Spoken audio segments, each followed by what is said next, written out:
নমস্কার, সন্ময় স্পিক্স থেকে সন্ময় বন্দ্যোপাধ্যায়। এও আরেক জগন্নাথ কেলেঙ্কারি, এবং সেই জগন্নাথ কেলেঙ্কারিতে অংশগ্রহণ করলো বাংলার সোকল কিছু মিডিয়া। তারা একটা হাইপ তোলার চেষ্টা করলো। আরে দীঘায় জগন্নাথ দেব কালচারাল সেন্টার মমতা বন্দ্যোপাধ্যায় যেটা করছেন, এবং সেটাকে জগন্নাথ দেবের মন্দির পুরীকে কাউন্টার করার জন্য একটা ট্যুরিজম স্পট কাম ঈশ্বরের উপাসনা স্থল, অর্থাৎ জগন্নাথ, বলরাম, সুভদ্রা থাকবেন, এবং সেখানে সেটাকে কেন্দ্র করে প্রচুর মানুষ যাবেন। সেই লক্ষ্য নিয়ে মমতা বন্দ্যোপাধ্যায় বেশ কিছুদিন আগে নেমেছিলেন। রাজ্য সরকারের ভাড়ার থেকে বেশ 250 না 300 কোটি টাকা খরচা করে সেখানে জগন্নাথ দেব কালচারাল সেন্টার তৈরি হলো দীঘাতে, এবং সেটা অচিরেই উদ্বোধন।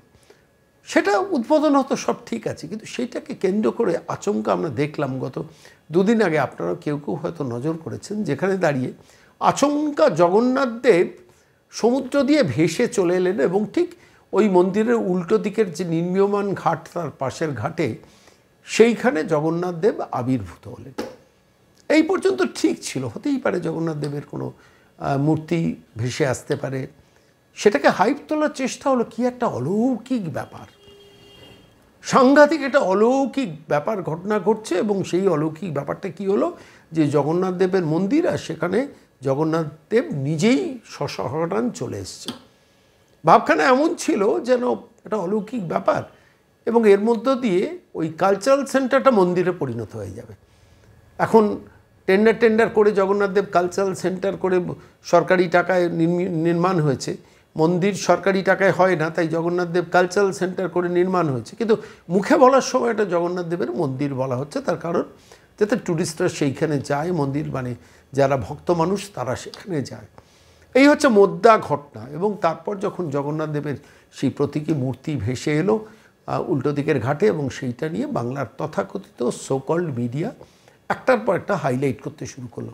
দেখুন, বিশ্ব মজুমদারের নিউজ 18 বাংলা তৃণমূল কংগ্রেসেরই চ্যানেল, তো ফলে বিশ্ব মজুমদারের নিউজ 18 বাংলা সেটাকে তো একটা ধরনের কভারেজ দেবেই, এবং একটা এই অলৌকিক তত্ত্বটাকে প্রতিষ্ঠিত করার চেষ্টা করবে। আমি অবাক হলাম, টিভি9 পর্যন্ত সেই স্টাইলে এটাকে একটা বিশাল হাইপ তোলার চেষ্টা করলো। কি সাংঘাতিক ঘটনা ঘটেছে, জগন্নাথ দেবের মন্দিরে জগন্নাথ দেব নিজেই হাজির হয়েছেন ভাবখানায়, সেরকম। তারপর তো জি24 ঘন্টা আছে, তারাও আবার হাইপ তোলার চেষ্টা করলেন। 3টে ইলেকট্রনিক্স মিডিয়ার ডিজিটাল মাধ্যমে এইটাকে নিয়ে একটা হাইপ তোলার চেষ্টা হলো। স্পষ্ট হলো পরিষ্কার যে একদম পরিকল্পিতভাবে এই হাইপটা তোলা হচ্ছে, যাতে মানুষ খেয়ে যায়। গ্রামগঞ্জের সাধারণ নিম্নবিত্ত মানুষ যদি এই কথাটা শোনে যে জগন্নাথ দেব নিজে চলে এসছেন, হয়তো পুরী থেকেই চলে এসছেন, পুরীর মন্দির আর তার ভালো লাগছে না, তো তিনি সরাসরি চলে এসছেন, এসে দীঘাতে মমতাদি মন্দির করেছেন, সেইখানে থাকার জন্য ইচ্ছে প্রকাশ করেছেন, সেই জন্য চলেছেন। আমি রসিকতা করে লিখেছি একটা জায়গায় যে শেষ পর্যন্ত এমন হবে না তো যে ওই সমুদ্র দিয়ে, পুরীর সমুদ্র দিয়ে দীঘার সমুদ্রে চলে এলেন, পুরীর মন্দিরটাই দীঘাতে চলে এলো। কোন লেভেলের, মানে আমি বলছি কোন লেভেলের ভণ্ডামোটা হচ্ছে এই বাংলায়, ভাবুন তো। হাইপ তোলার চেষ্টা করলো, একদম পেটোয়া মিডিয়াগুলোকে দিয়ে হাইপ তোলার চেষ্টা হলো। নিউজ 18 বাংলা, জি24 ঘন্টা, এখন টিভি9ও সেই দলে শরিক হয়েছেন কিনা জানি না, কিন্তু খুব দুঃখজনক, লজ্জাজনক। যাই হোক, শেষ পর্যন্ত এই সব ঘটনা নিয়ে যখন তোলপাড় বাংলা, আমার মনে হচ্ছিল যে পেছনের কাহিনী তো অন্য কিছু একটা আছে, কি আছে জানি না, কিন্তু শেষ পর্যন্ত দুটো অডিও বার্তা আমার কাছে এসে পৌঁছলো, যেখানে ঘটনার প্রেক্ষাপটটা বর্ণনা করছেন একজন মানুষ। কোনো একটা জায়গা থেকে ওই জগন্নাথ দেবের মূর্তিটাকে জলে দেওয়া হয়েছিল, সেই জগন্নাথ দেবের সেই মূর্তিটা তুলে নিয়ে ছবি তোলা হয়। আপনি ভালো করে খেয়াল করে দেখুন কিছু গ্রামের মানুষ তারা ওখানে জগন্নাথ দেবের মূর্তিটা জল থেকে তুলতে পারে, সঙ্গে সঙ্গে সেটা টিভি9 পেয়ে গেল, জি24 ঘন্টা পেয়ে গেল, এবং নিউজ 18 তো পাবেই। অর্থাৎ এর মধ্যেও একটা সাজানো পরিকল্পনা যে এইটাকে কেন্দ্র করে অলৌকিক তত্ত্বটাকে প্রতিষ্ঠিত করা। কেন দেখুন, জগন্নাথ দেবের কালচারাল সেন্টারের নাম করে মন্দির খাওয়ানো, মমতা বন্দ্যোপাধ্যায়ের যে প্রেজেন্টেশনের রাজনীতি, মমতা বন্দ্যোপাধ্যায় হোক, আইপ্যাক হোক, এদের পরিকল্পিত যে প্রেজেন্টেশনের রাজনীতি, সেই রাজনীতিতে একটু ভালো করে লক্ষ্য করুন, সেই রাজনীতিতে এটা একটা সফল বিপণন হতে পারে। মানুষের কাছে ভাববে, মানুষ যখন জগন্নাথ দেবকে দর্শনে যাবেন তখন নিজেরাই আলোচনা করবেন যে পুরীর জগন্নাথ দেব এইখানে দীঘাতে চলে এসছেন। এটাকে মানুষের মধ্যে এই বিশ্বাসটাকে স্থাপন করাটাই ছিল এই নতুন বিপণনের মার্কেটিং স্ট্র্যাটেজি। কিন্তু বড় কাঁচা স্ট্র্যাটেজি, যারা একটু বুদ্ধিমান মানুষ তারা ভাবতে পারবেন, কিন্তু গ্রামের গরিব মানুষ তারা তো বুঝতে পারবে না। তারা তো গিয়ে প্রণাম ঠুকবে যে আমরা পুরীর জগন্নাথ দেবকেই এখানে দর্শন করছি।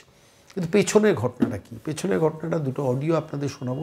আর কল্পনা জানা এক ভদ্রমহিলা, গ্রামীণ গরিব, মানে এমনি নিম্ন মধ্যবিত্ত বা নিম্নবিত্ত পরিবারের মানুষ, তাদের বাড়িতে একটা মন্দির ছিল, দুর্গা দালান ছিল, সেখানে জগন্নাথ দেবের মূর্তি ছিল এবং সেই মূর্তিটাই শেষ পর্যন্ত জলে ফেলা হয়েছিল।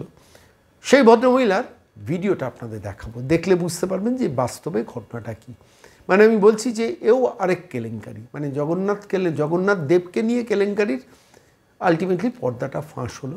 অর্থাৎ বিভিন্ন ইলেকট্রনিক্স মাধ্যমকে দিয়ে যে অলৌকিক তত্ত্বটাকে খাওয়ানোর চেষ্টা হচ্ছিল, বিশেষ করে জি24 ঘন্টা এবং নিউজ 18কে দিয়ে, সেটা একদম মাঠে মারা গেল। আমি প্রথমে আপনারা অডিও বার্তাটা শুনুন, তারপরে আপনারা ভিডিওটা দেখুন।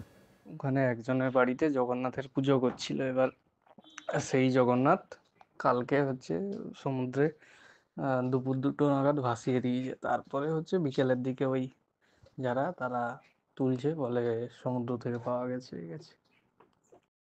ওদের ঠাকুরের মাসখানেক আগে ওই যে হাত ভেঙে গেছিল আর মাথার কাছে একটু কি ক্ষত হয়ে গেছিল। এবার যে আচার্য আছে তাকে জিজ্ঞেস করতে, সে বলেছিল যে দুর্গা মন্দির সেহেতু দুর্গা ঠাকুরের কাছে জগন্নাথ রাখা যায় না, সেহেতু ওরা কালকে দুপুরে পাড়ার ছেলেদেরকে দিয়ে ওই সমুদ্রে ভাসিয়ে দিয়ে আসছিল। আমার নাম কল্পনা জানা, বাড়ি খাদালগোবরা। হ্যাঁ, বাড়ি বিলামুড়িয়া, খাদালগোবরায় আমি ঠাকুর ঘর করেছি। কি ঘটনা কালকে জগন্নাথ মন্দির পাওয়ার ঘটনাটা কি যদি বলেন? কালকে জগন্নাথ মন্দির বলতে ঠাকুর বলতে আমরা একটা আমাদের ঘরে পাশে বস্তি আছে, ওই বস্তিতে ছেলেগুলা সমুদ্রে গিয়েছিল চান করতে, দিয়ে ঠাকুর নিয়ে এসেছিল। ওরা ঠাকুর ভেসে আসছে বা তারা নিয়ে এসছে আমরা জানি না। ওরা মোটামুটি নিয়ে এসছে ঠাকুর, আমি এটাই জানি যে ঠাকুর এনে আমাদের মন্দিরে বসিয়েছে। আমাদের কতদিন আগে? 1 বছর আগে। সেখান থেকে আমরা পুজো করছিলাম, 1 বছর ধরে পুজো করছিলাম। 1 বছর ধরে পুজো করতে ওনারা এসে বসিয়ে দিয়েছেন মন্দিরে, আর ঠাকুরে তো বসিয়ে দিয়েছে, আমরা তো আর বের করতে পারবো না। আমরা তুলে নিয়ে পুজো করছিলাম, পুজো করতে বামুন ঠাকুর দিয়েই পুজো করছিলাম।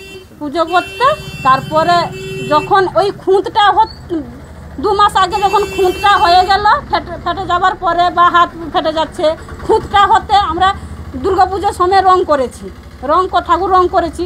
যখন খুঁতটা হয়েছে তখন আমরা কি করেছি, জিজ্ঞাসা করতে গেছি আচার্যকে। আচার্য যখন জিজ্ঞাসা করতে গেছি, আমাদের মনে একটা খুঁত এলো, খুঁত আসতে জিজ্ঞাসা করেছি।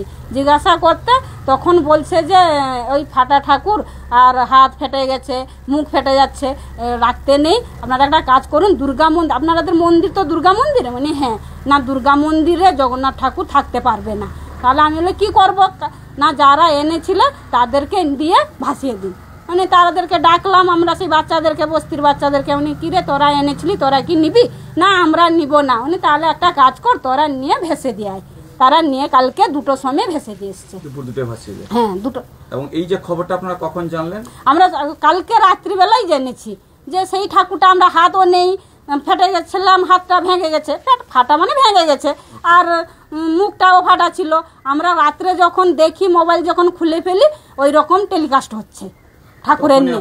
হ্যাঁ, তখন আমরাই বলেছি যে আপনারা কি চাই, সেই ঠাকুরটাকে কি নেবেন না আপনারা? না, আমাদের নিবা সম্ভব না। কেন, আমাদের দুর্গা ঠাকুর মন্দির, আমরা নিব সম্ভব নয়, যেহেতু ফাটা হয়ে গেছে। আমরা বুঝতে পেরেছি এই যে ঠাকুরটাকে নিয়ে বিভিন্ন জায়গায় প্রচার হচ্ছে, বাইরে থেকে এসে এটা কতটা সত্যতা বলে মনে হচ্ছে? ওইটা তো পুরা মিথ্যা একদম, এটা সত্যতা নয়। কেন, আমরা জানি যদি দেখাতে পারবো, আমরা ফটোও আছে আমাদের বাড়িতে, আমরা দেখিয়ে দিতেও পারবো। কেন, আমাদের তো ফটো তোলা আছে, পুজো করতাম, বামুন ঠাকুরও পুজো করতাম, ফটো আছে, আমরা দেখিয়ে দিতেও পারবো। আচ্ছা, অবনীবাবু বলে একজন সেটাকে তুলে নিয়ে পুজো করছেন, সেটা নিয়ে কি বলবেন? অবনীবাবু বলে একজন ব্যবসায়ী, তিনি এটা নিয়ে, ওটা নিয়ে তারা যদি মনে জেগেছে পুজো করছে, আমার কোনো আপত্তি নাই। কিন্তু আমরা চাইছিলাম যে তাদের যদি রাখতে ইচ্ছুক তাহলে তারা রাখতে পারেন, আমার আপনারা কোনো সেই ঠাকুর আপত্তি ফেরত নিতে চাইছেন না, আমি চাইছি না। কেন আমার মন্দিরে, দুর্গা মন্দিরে আমি সে ঠাকুর নিব না, রাখতে চাইছেন। রাখতে চাইছি না, ওই জন্যই ফেলে এই যে আমরা। দুর্গা এখানে যে পুরীর আদলে মন্দির হচ্ছে, এটার সঙ্গে কোনো অলৌকিক কাহিনী আর যুক্ত হলো বলে মনে হচ্ছে? এর সঙ্গে কোনো যুক্ত আছে? না, ওইটা মনে হচ্ছে না যে ওর সঙ্গে যে যুক্ত হচ্ছে।